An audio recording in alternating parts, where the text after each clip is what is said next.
সত্যি কি জামাতে ইসলাম আমেরিকা এবং ভারতের মন পেয়ে গেছে?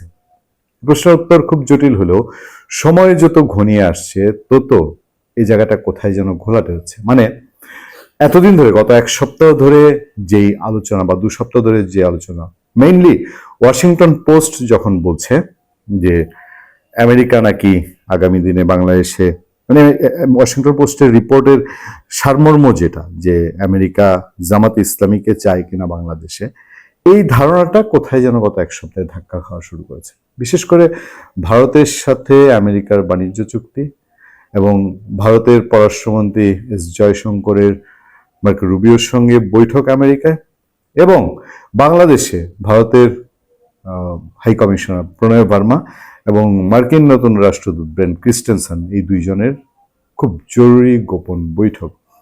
এই একের পর এক বৈঠকে আলোচনা শুরু হয়েছে যে একটু কি আনছে কানছে, যদিও রাজনীতির মাঠে দোষারোপ এবং সন্দেহ এটা একটু ভিন্ন রকম। এবার আমরা সামনে আনতে চাই চরমনাই পীর ইসলামী আন্দোলনের নেতা, তাকে।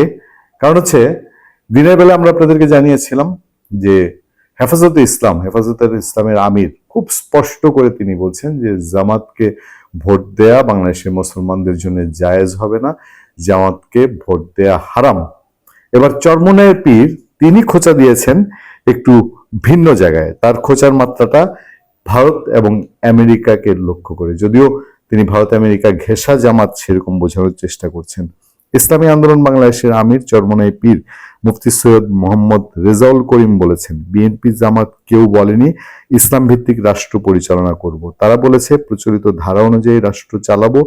আজকে যারা দাড়িপাল্লা নিয়ে আসছে তারা স্বার্থান্বেষী মহল, তারা দাবি করেন দাড়িপাল্লা ইনসাফের প্রতীক। হ্যাঁ, কোন ইনসাফ? দাড়িপাল্লার পাল্লা দুইটা, এক পাল্লায় দেখি গোপনে আমেরিকা, অপর পাল্লায় ভারত। আমরা বাংলাদেশের মানুষ, আমরা আমেরিকান ইনসাফ দেখতে চাই না, আমরা ভারতের ইনসাফ দেখতে চাই না, আমরা ইসলামের ইনসাফ দেখতে চাই। এই দলগুলো খুব মজার, জানেন। চরমনাই পীরের এই দলও কয়েকদিন আগে টানা কয়েক মাস জামাতের সঙ্গে মিটিং করলো, জামাতের সঙ্গে মিটিং করতে করতে যখন মনোনয়ন চূড়ান্ত হওয়ার পালা, তখন তাদের সঙ্গে আসন ভাগাভাগি মিলল না। চরমনাই পীর যদি তার যে আসন দাবি করেছিল জামাতের কাছে সেই আসন ছেড়ে দিত, তাহলে কি জামাত এখন এই ইনসাফ, তার ইনসাফ ভারতের ইনসাফ, তার ইনসাফ আমেরিকান ইনসাফ, এগুলো চরমনাই পীর বলতো? জীবনে বলতো না।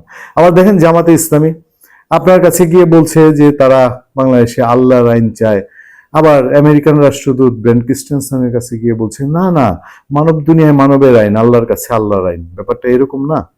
তো যাক, চরমনাই পীরের খোঁচাখুচি সেটা তাদের যে রাজনৈতিক প্ল্যাটফর্মের দুপুরে তিনি পটুয়াখালীতে একটা প্রোগ্রামে তিনি এই কথা বলেন। চরমনাই পীর বলেন, বিএনপি জামাত কেউ বলেনি ইসলাম ভিত্তিক রাষ্ট্র পরিচালনা করব, তারা বলেছে প্রচলিত ধারা অনুযায়ী রাষ্ট্র চালাবো। আবার ভোট চাওয়ার সময় জামাত কিন্তু বলছে যে তারা ইসলাম ভিত্তিক, শরিয়া ভিত্তিক তারা দেশ চালাবে। আচ্ছা, আমরা বলেছি ইসলামী আন্দোলন যদি বিজয় হয় তাহলে ইসলাম ভিত্তিক রাষ্ট্র পরিচালনা করব, কারণ 54 বছর দেশ স্বাধীন হলো, প্রচলিত আইনের কারণে দেশ 5বার দুর্নীতির চ্যাম্পিয়ন হয়ে চোরের দেশে পরিণত হয়েছে। এই ধারার কারণেই হাজার হাজার কোটি টাকা পাচার হয়ে বিদেশে বেগম পাড়া হয়েছে, অন্য দেশের প্রেসক্রিপশন অনুযায়ী দেশ চালানো যাচ্ছে। এটা তার মতো করে তিনি কিছু যুক্তি দাঁড় করিয়েছেন। তবে সুযোগ বুঝলে আমেরিকান এমবেসিকে সামনে গিয়ে যে চরমনাই পীরের দলকে জামাত জঙ্গি সংগঠন না বলতো, এবং আমেরিকান এমবেসি যদি জামাতকে বাদ দিয়ে চরমনাই পীরকে কোলে তুলতো, তাহলে আবার চরমনাই পীরের বক্তৃতা কেমন হতো সেটা অবশ্য বলা মুশকিল নিশ্চয়ই।